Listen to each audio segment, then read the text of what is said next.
Good day to you each, my beautiful and wonderful people, on this wonderful Wednesday. This is the day that the Lord has made. We will rejoice and be glad in it. It's your favorite girl, Simply Michelle, the host with the most.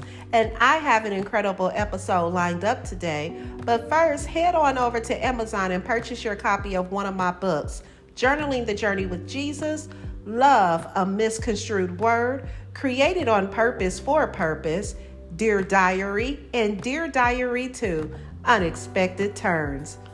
Also, if you're looking for a mental health coach to walk with you on your journey to greatness, book your appointment now on my website at createdonpurpose4purpose.godaddysite.com. Now, do me a solid and hit that follow button and be sure to tell me what you think of today's episode. So without further ado, let's dive into today's episode, The Ram in the Bush.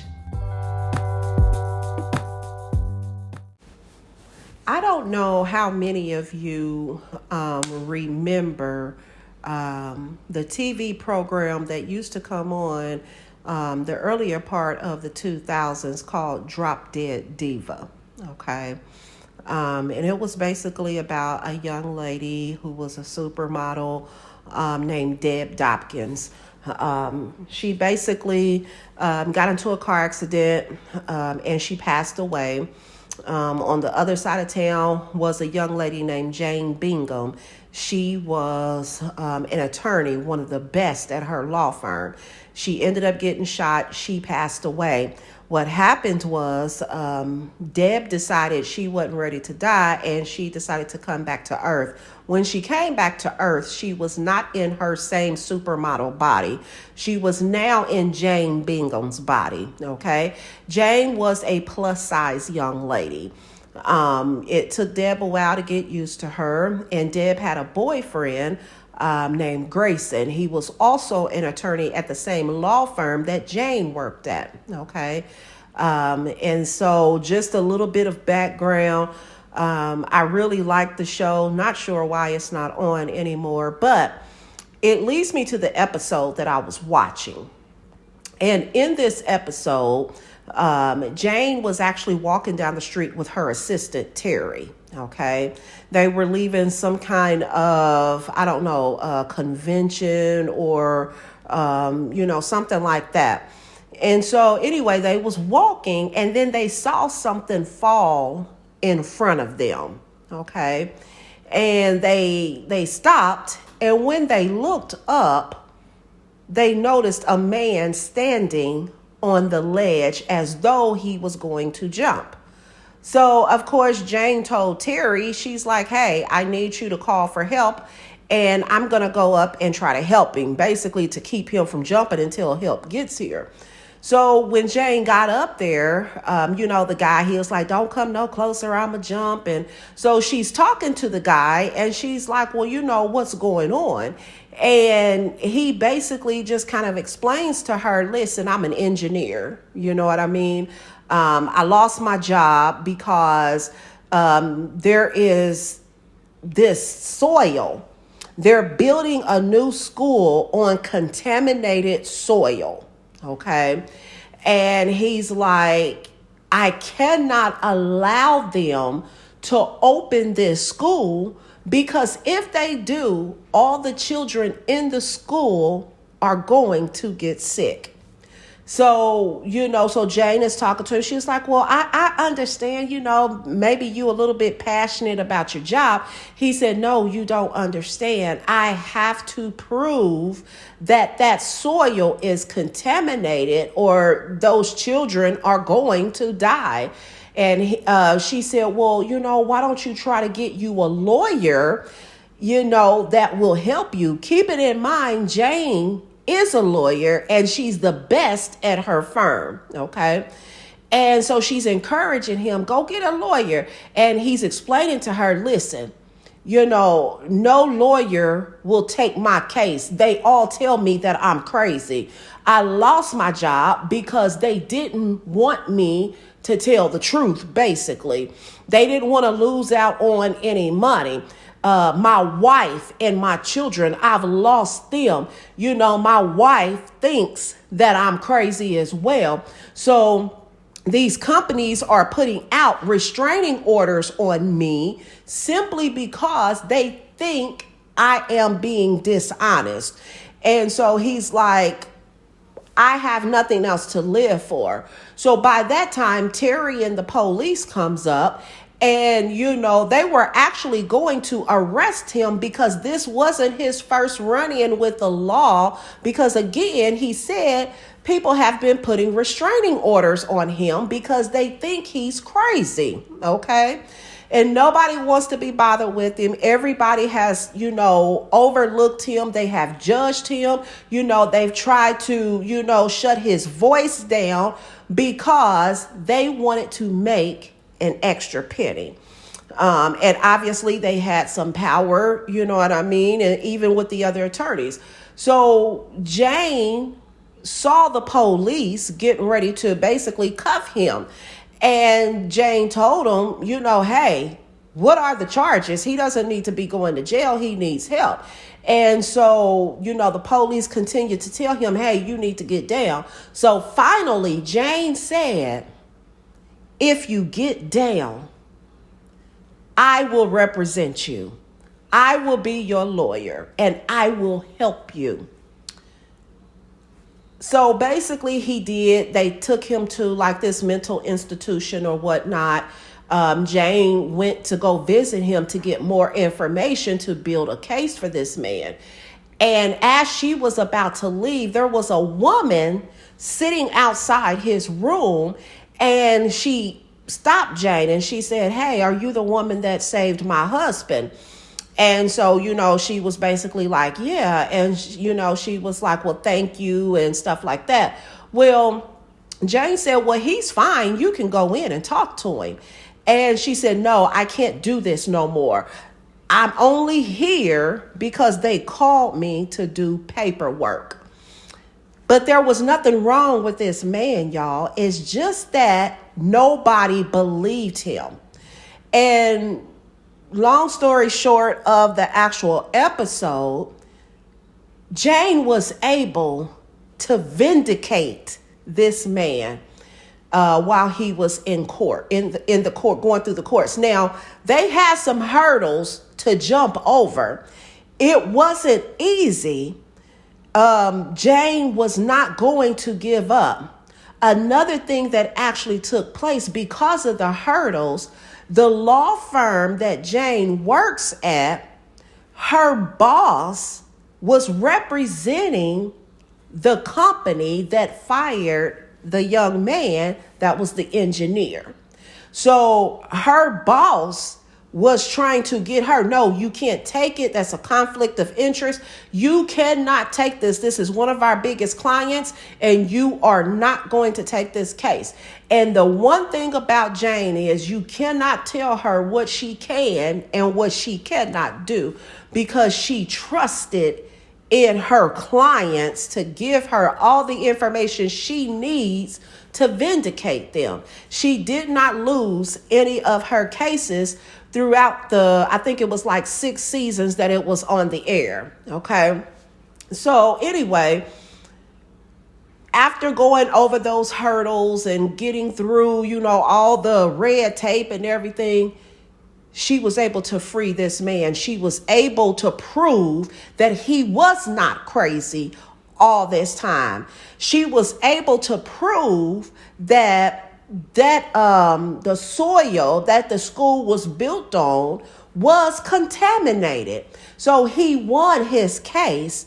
And then, of course, they had to do an injunction to stop the school from opening until, they got the soil and everything correct. And the whole time that they're back and forth in court, the man's wife was there, but she didn't let him know that she was there until the very end, because she always just kind of sat, towards the back. And if she sat towards the front, she was real quiet. She never made her presence known.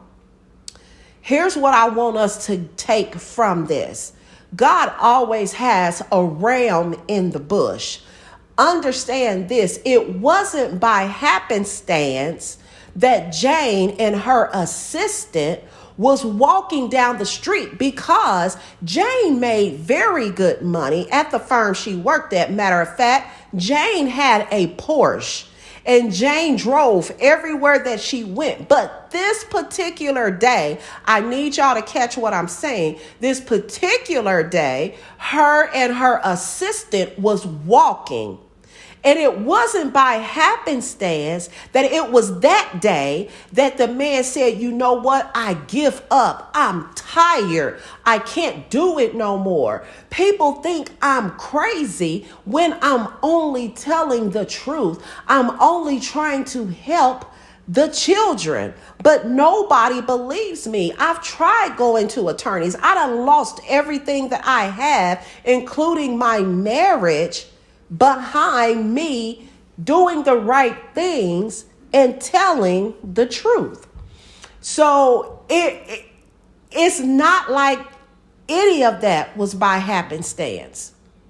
God showed up with a ram in the bush right on the brink of this man giving up. And his ram in the bush was Jane. Okay, because here's what we must understand.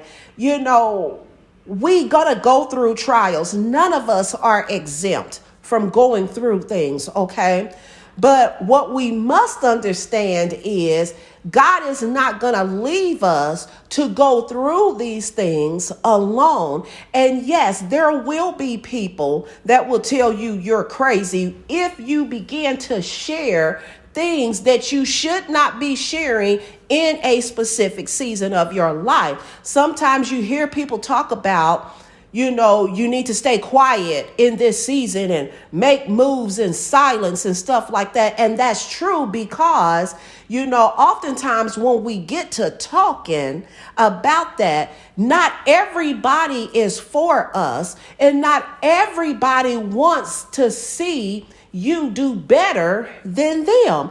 And oftentimes when you're doing better, it's not in a sense of maybe finances or, having the bigger house or, the newest model car. It's the mere fact that you are allowing God and the Holy Spirit to take up residence in you. And because they have not taken that step yet, they will then begin to try to diminish who you are by saying, yes, you're crazy, or God would have never said that to you, or God could never use you with the type of past that you have. And then if other people are listening, or if they're telling other people, then they can speak against that as well. That's just like what I said in the other episode. It's like showing your hand of cards to somebody else so they will know how to move to try to win above you. So this is the same thing. So what we got to understand is God always has a ram in the bush. And that ram in the bush is going to come at a time when we're tired. That ram in the bush is going to come and they're going to know you for who you are, because they're going to know who God is as well. And God ain't going to send somebody as the ram in the bush that cannot take you where it is that he's trying to take you. But they're only going to show up in the appointed time that God has elected them to show up. Okay.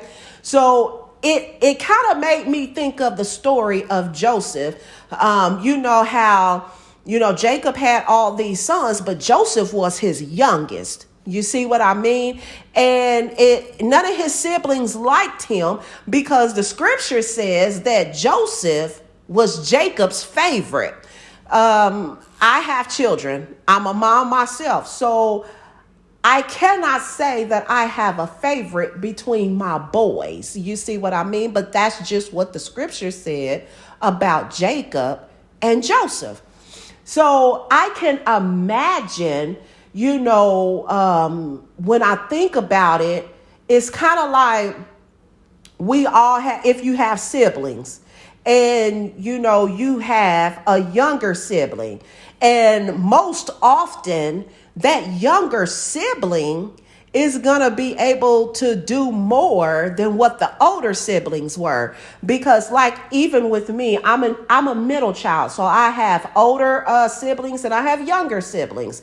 And I can imagine, my younger siblings being able to get away with certain things that possibly I couldn't get away with. And there are some things that I could get away with that possibly the older siblings could not get away with. You see what I mean? That's just like my oldest son, we would laugh and joke when we talk, and he would make a comment. He was like, you know what, Ma? He was like, a lot of stuff that, the younger boy does, basically, you would have been looking at me like I'm crazy. You wouldn't have been playing that. All you would have had to do was look at me. He was like, but he gets away with murder.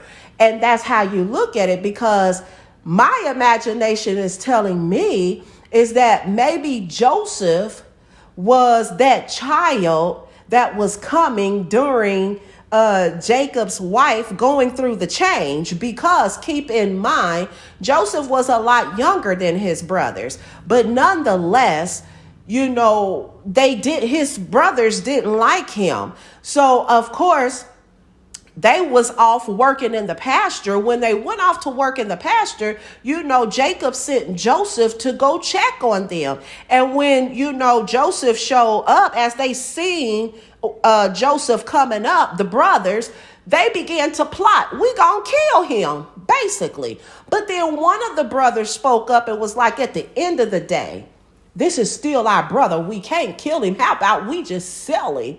And that's what they did. So, they sold him, and, the gift that Joseph had was being able to interpret dreams, because he told his brothers before all of that happened that, in a nutshell, God was going to make him king and they was going to bow down to him.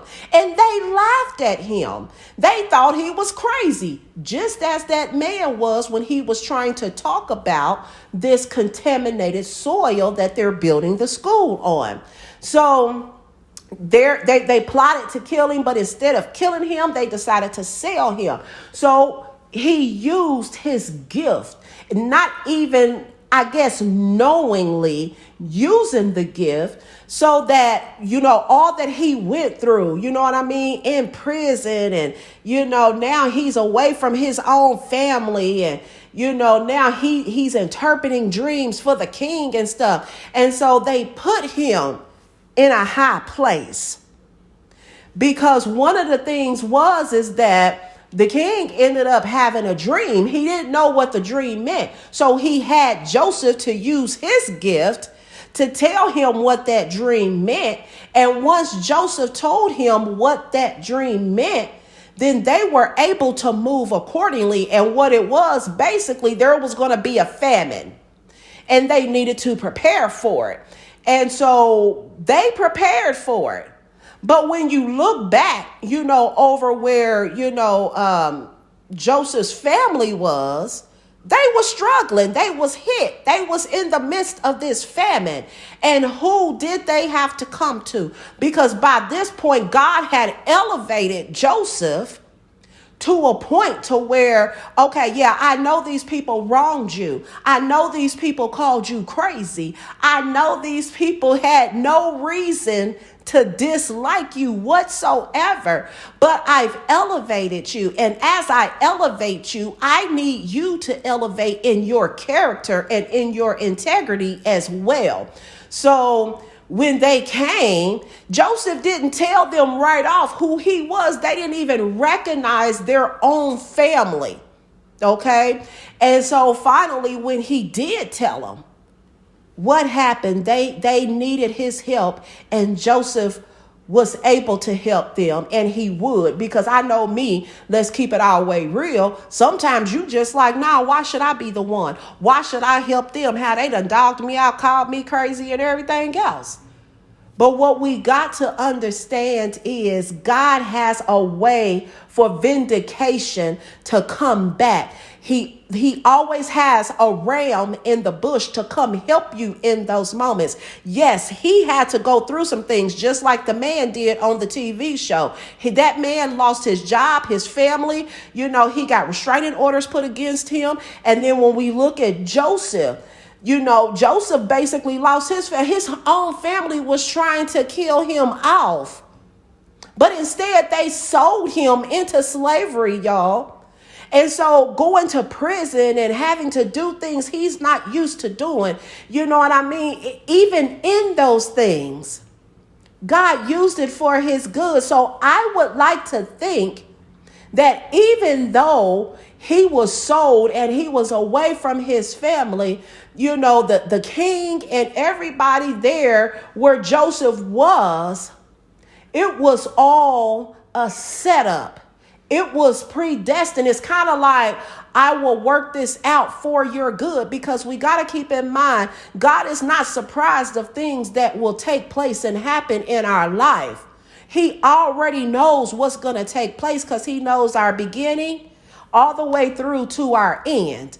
So he used that time, and he used the people that was with Joseph to be his ram in the bush. And I know many of us don't look at it like that, but that's just how I'm able to visualize it, because at the end, Joseph was vindicated when his family found out this was Joseph. So I need you guys to understand today, it's hard when you still gotta love. It's hard when you still gotta press. It's hard when you gotta forgive. It's hard when, people just bad mouthing you and talking about you, putting you down. Some may even be spreading lies about you. Some may just be telling all your business. It really don't make a difference, because at the end of the day, we're human and it all hurts. So whoever says sticks and stones may break my bones, but words will never hurt, that's incorrect to me, because words do hurt, especially when you are doing it in a malicious way in order to hurt somebody. So I know it hurt and I know it bothered you. I can imagine the nights that you cried because you're trying to figure out, okay, well, Lord, am I crazy?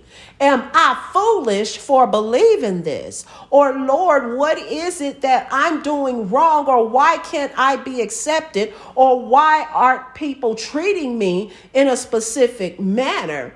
But what we got to realize is that when we said yes to God, I will serve you, then we signed up to be treated like that, because look at how they did Jesus.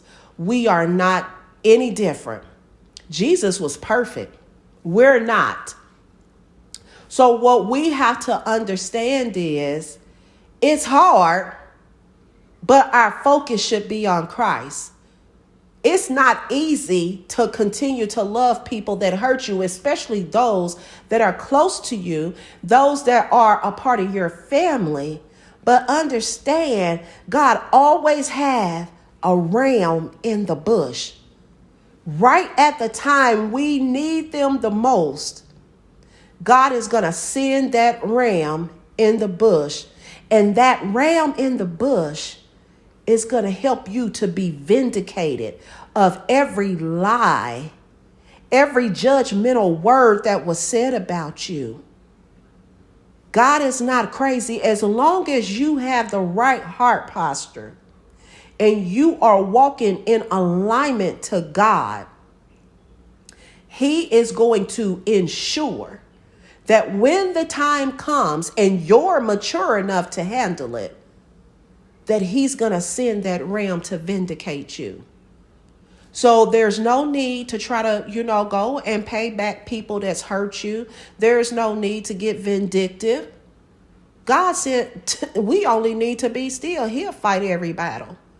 God said that vengeance was His, because God can do a lot more than what we can. And oftentimes I believe that our vindication comes from how God prospers us in the long run. And those same people have to sit and watch us prosper.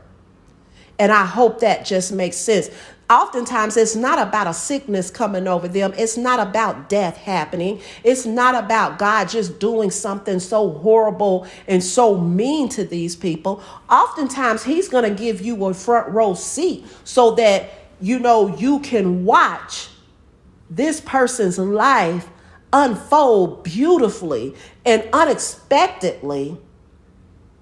And that's your payback.